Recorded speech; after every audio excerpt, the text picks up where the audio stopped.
बिस्मिल्लाहिर्रहमानिर्रहीम, अस्सलाम वालेकुम व्यूअर्स।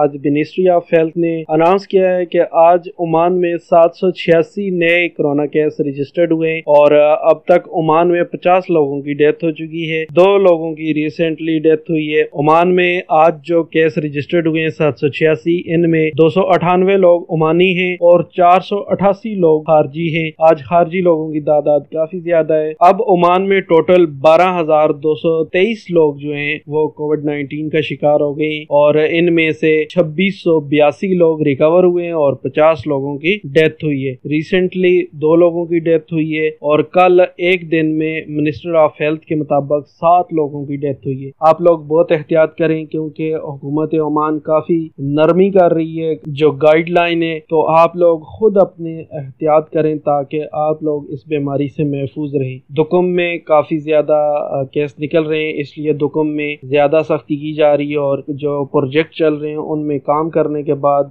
लोगों को अपने घरों में रहने की ही हदायत की गई है। काम के बाद घर से बाहर नहीं निकलने का ऑर्डर है। अभी इसके बारे में जो भी नई डिटेल आएगी इंशाल्लाह नेक्स्ट वीडियो में आपके साथ शेयर करूंगा और सिटी वाइज भी तफसील बताऊंगा कि किस शहर में आज कितने केस रजिस्टर्ड हुए।